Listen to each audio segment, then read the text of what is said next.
We just read a very college classic campus hits. Do we want to hear a Whopper by Larry D.Harper? I'm sure he's crying too if he hath an ear. We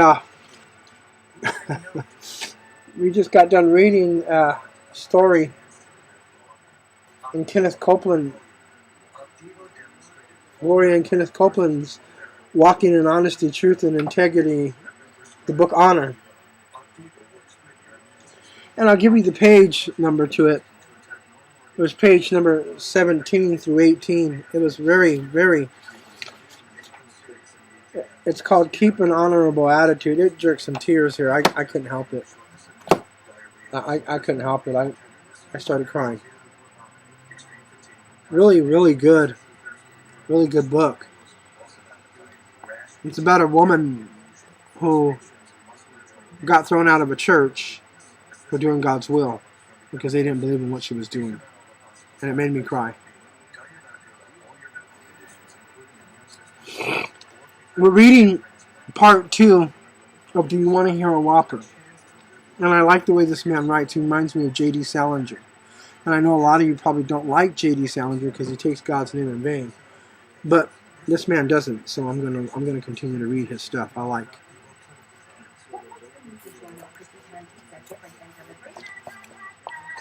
We're in part 2. Scofield came up with the idea of writing a commentary and calling it Bible. Long before he actually did it, that's most likely because he did not have the name recognition or the financial resources necessary to complete the project on the scale that the Wicked One desired him to do. But he still accomplished it.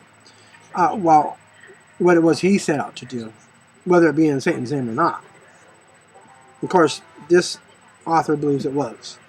And we like reading what Larry D.Harper writes. So we see here that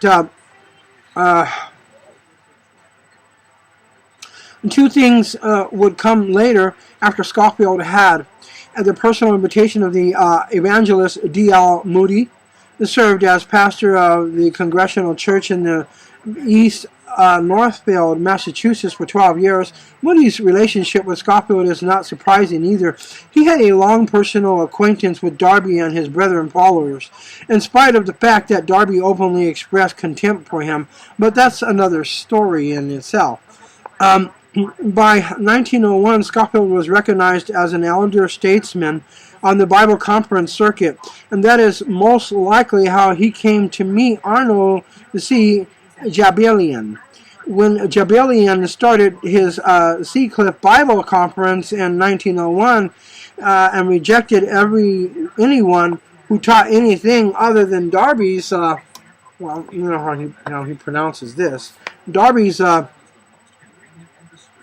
goofy any moment rapture, Scofield hedged his best by speaking at Jabalion's conference as well as the conference held by the other group. And from that we can tell Scofield's understanding of dispensational doctrine was essentially the same as Jabalion's. That is probably why when Scofield approached Jabalion with his idea of publishing a dispensational Bible, Jabalion was all for it. As a matter of fact, Jabalion just so happened to know a couple of businessmen who could fund the project. And now, who do you suppose would be willing to support Scofield financially while he wrote the commentary he disguised as a Bible? If you guess the brethren businessmen who introduced Jabalion to Darby's writings, you're absolutely right. Mr. Ball and Mr. Peary, who more than delighted to see Darby's doctrine gain the recognition these men believed it so richly deserved. Consequently, the Scofield Reference Bible hit the stores in 1909, just as the Wicked One was planning all along, and over the next 30 years, nearly 2 million copies were sold, as one researcher recently put it. 2 million copies, that's a lot. So if he sold, in 1909, over the next 20, 30 years in 1909, so 1930, over 2 million copies were sold, and they were sold at what, $5, $4.99 a piece. So you're looking at well over $5 million. And in those days, this man is a billionaire. I mean, you could buy a house in those days for $10,000, a mansion, 10, 20,000. This man is a billionaire.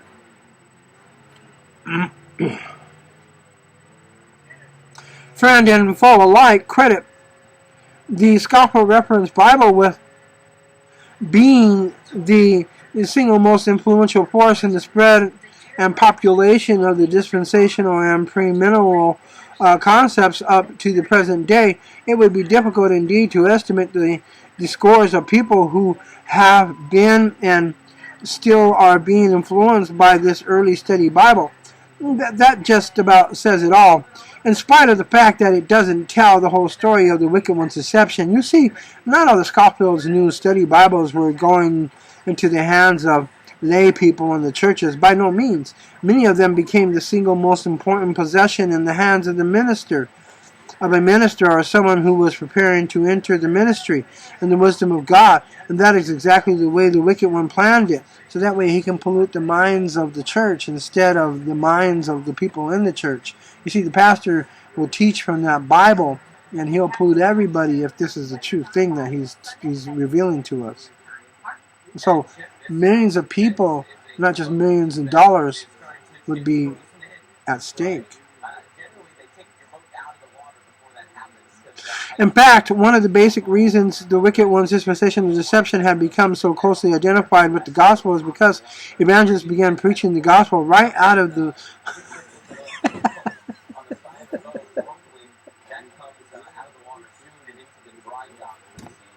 oh my God.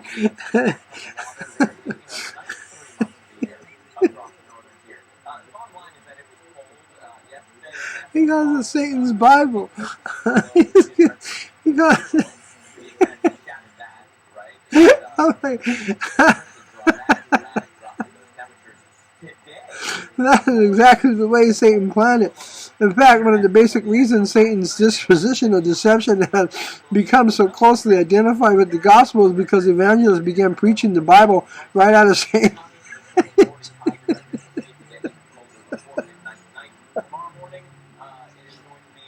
Right out of Satan's Bible.